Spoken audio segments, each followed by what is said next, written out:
welcome back to my channel. My name is Tanya and you're watching another Spicy Mommy Vlogmas video. In my previous vlog, I had told you guys how I went to the store. Actually, I took you guys with me. I don't know if any of you put two and two together, but I am going to be making some ceviche. One, we've been craving it. Two, I had a whole box of shrimp. And three, I feel like it would just be more entertaining to do this while answering questions as opposed to just sitting there.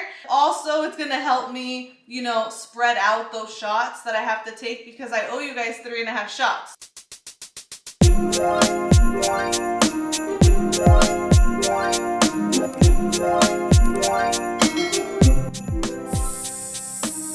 La bota right here. V got this for me when she went on her trip to San Diego. Oh, I still gotta take the price from the bottom. She forgot. But then I feel like you guys are gonna think I'm cheating about the shots. So I might have to get a second shot glass and pour them in here because I know someone's going to think I chose a shot glass so you can't see how much I'm taking. I'm going to be drinking Cazadores. I'm a little bit scared. I just want it to be like a little bit extra, you know, because why not? Right now the shrimp are actually thawing out or defrosting, however you want to say it, in the sink. RJ's my assistant. This feels great. Can I get some ice, babe, please? Oh, coming right up, yes.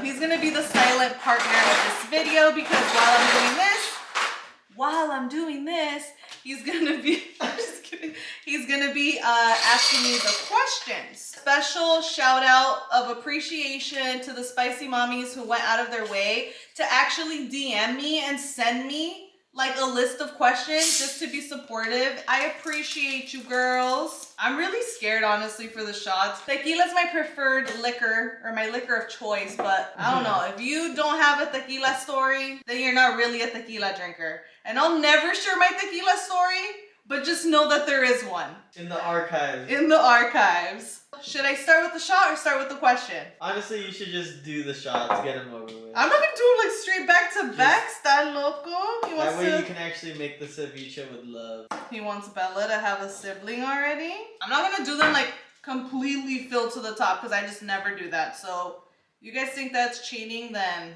maybe it is, but I feel like that seems kind of fair. That's still a lot, honestly. Pour it in. I'm actually gonna top it off with a little bit of squirt in here. That's bad. But I just need to trick myself mentally. Me telling them I'm way better at shots than that one time and like I'm over here doing the most. Cheers.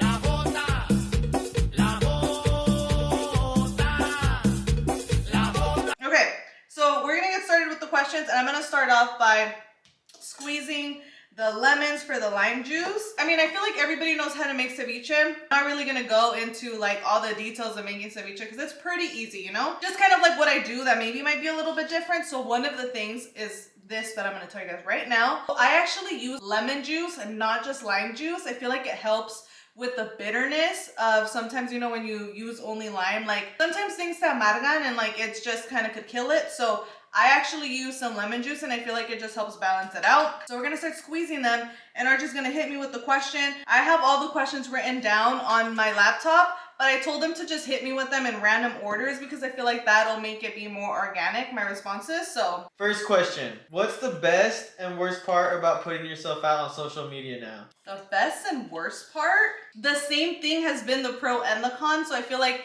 the pro has been that I've been just so much more open to just being who I really am.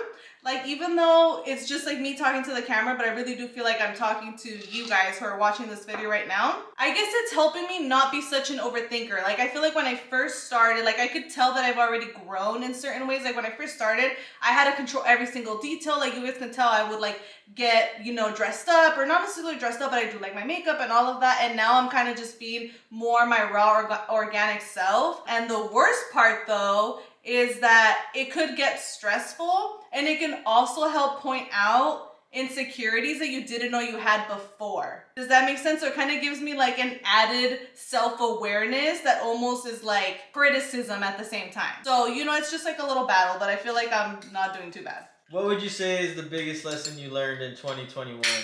Okay, we're getting deep. Okay, the biggest lesson. Before I answer the question, tip.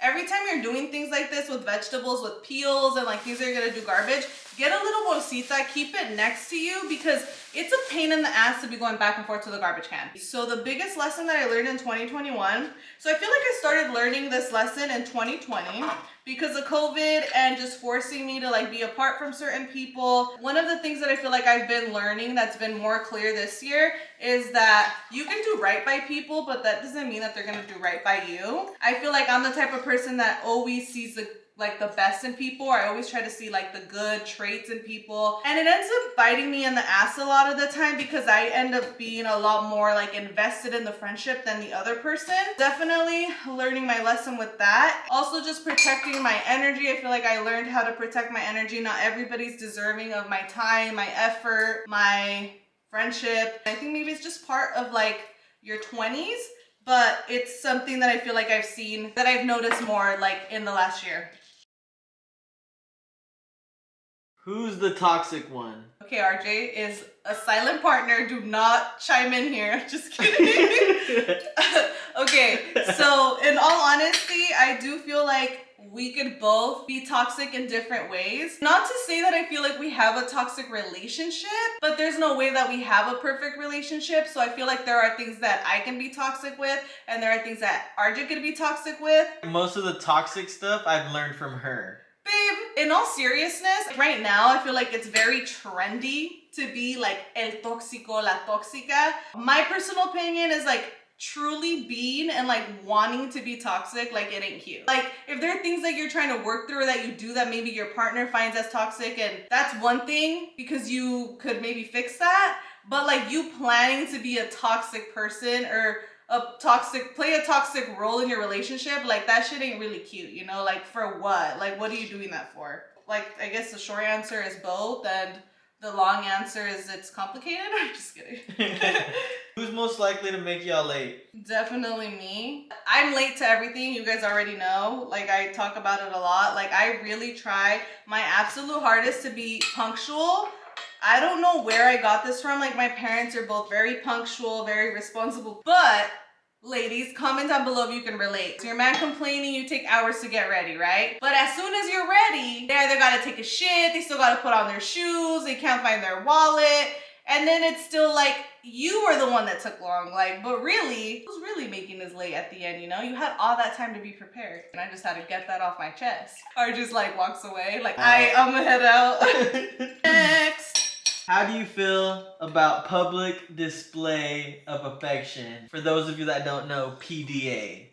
I feel like even when we were like teenagers or like in high school, we weren't really huge on PDA. Not that anybody's like, I love PDA. Like I don't really know people that are like, I love making out in public. We're not really big on that. Like I feel like we're more lovey and cuddly and stuff like behind closed doors, like in our own space and home, I guess. In public, like maybe we'll hold hands or hug or something like that, but it's also like slightly cringe sometimes because you know sometimes there's those couples that are just like they can't keep their hands off of each other. And no judgment, is that real? Or is that like for show kind of thing, you know? We don't really do a lot of PDA. What is your favorite thing about your significant other? I need time to think, so I'll hit you guys up. I'll answer this one on the next video.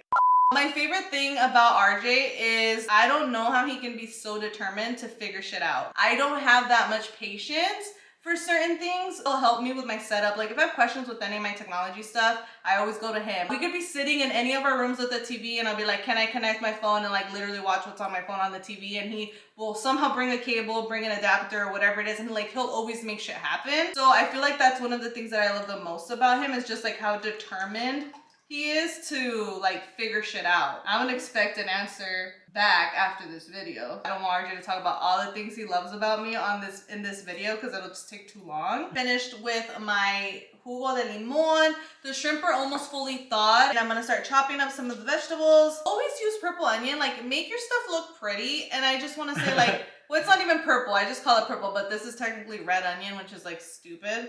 Who named it red? Because it's purple. And I'm gonna start off by taking another shot. I don't want them to all creep up on me at the same time. Pay your dues. Gotta pay my dues. I wanted to play hard that I knew all the freaking beers and here I am. Who sings that song? I'll probably insert it in here somewhere, but you guys know that Mexican song like La Bota, La Bota.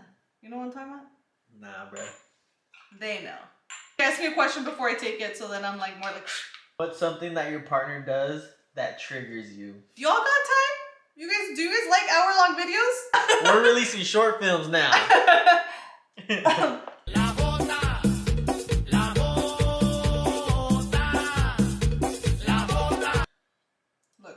drops, okay?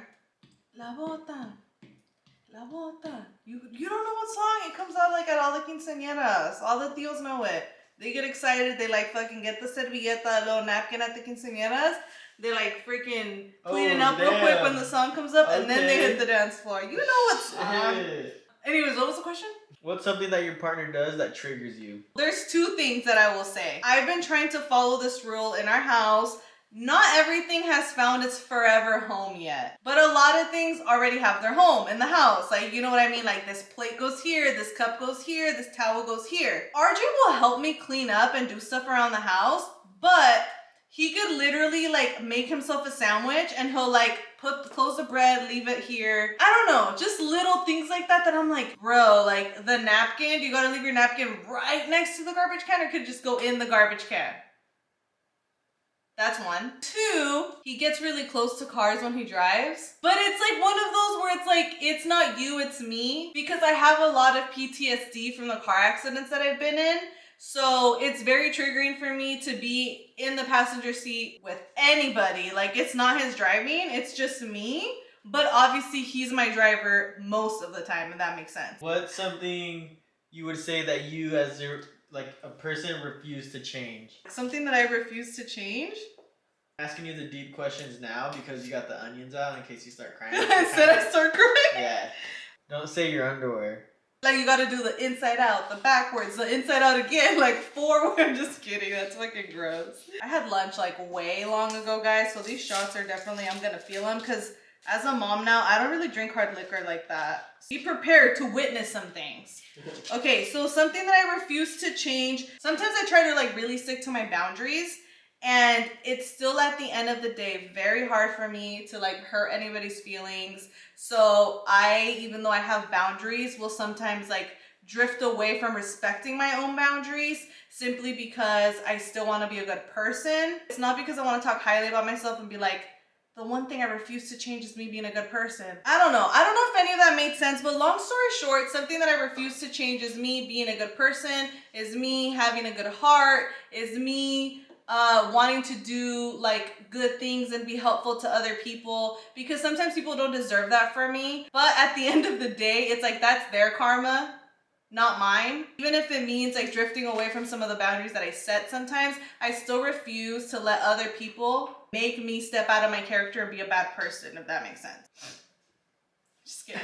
I'm being really fucking slow. I can't talk. And has your sex life changed after the baby? Shit. Just because I know it's in there, there's another question kind of tied to that. So I'm gonna answer the other question first, because somebody had asked me, did being pregnant change my sex drive?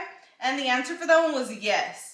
Being pregnant definitely changed my sex drive, because it's almost like I was like, you know, getting busy and I got pregnant. And then once I started getting super sick, like, bro, I could barely eat. Like, I barely craved food or getting off the couch, let alone have energy for anything else. And it didn't really go away, even once I felt better, until I had Bella. So now that I had Bella, I'm not ready for a second baby, but like low key, I'm like ready to practice making that second baby. Does that answer the question? Back to normal after having the baby, and some. I don't know if it's for everybody, but it's like you also start to see your partner differently in a positive way, and maybe it's not the same case for everybody. When you see your partner actually be like a really good dad, you just see them different. Like, you love them more, it grows your relationship. So of course, Arju's like, because you know what, ladies, sex, a lot of sex stuff, it's mental. All those little things that they do outside of the bedroom, they matter. Okay, let me finish this onion real quick so I can move on. Well, I do like onion, but RJ's not like crazy about onion, so I don't put that much in my ceviche.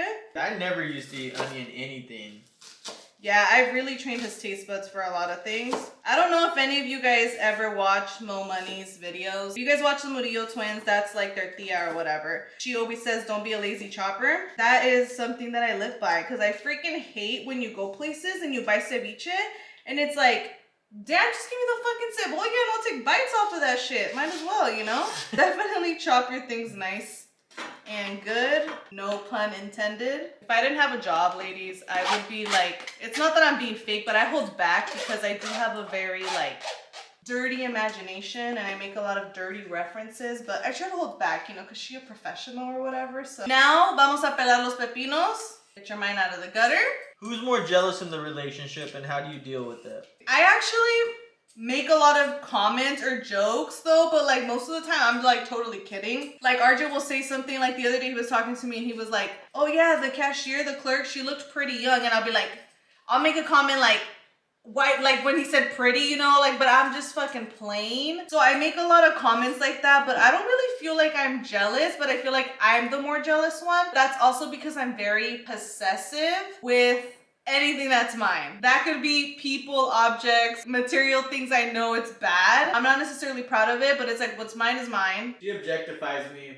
Oh, shut up. I feel like I am like that with like the male figures in my life. So like even with my dad, like for example at his work, there was like this younger girl, probably even younger than me. And my dad mentioned something about her going to college and stuff. And low-key I was like, why is she talking to you? You have a daughter. You have 2 daughters. She has her own dad. Like I know it's bad and toxic, but I'm the more possessive one for sure. So will you be featuring me more in your videos? Like no. how's the contract negotiation coming along with your managers? I don't feature RJ in a lot of my videos, and right now, especially for like Vlogmas, I know exactly how to edit my stuff how I want to, but when you include other people in your videos, you have to take them into consideration, how they want to be, not necessarily portrayed, because it's not like I'm over here acting. They might not want certain things about themselves out there and that sort of thing. Especially right now with Vlogmas, I've been focusing more on like me being like the main person that you guys see, because I don't have a lot of time to edit these videos. But in the future, I would love to feature him more. I feel like RJ and I are really funny, and maybe that's just my own personal opinion, but RJ's really funny. I feel like he doesn't let a lot of people know him like that, if that makes sense. I would really love to, you know, show more of him, our dynamic and stuff, and just like our family. I've even actually presented the idea to RJ of us starting our own podcast. I don't know, I feel like that would be funny and fun for us to do. We have a lot of stories to tell, been through a lot of things together, and just exploring the possibilities. What is your most toxic trait? Should I take my 3rd shot already?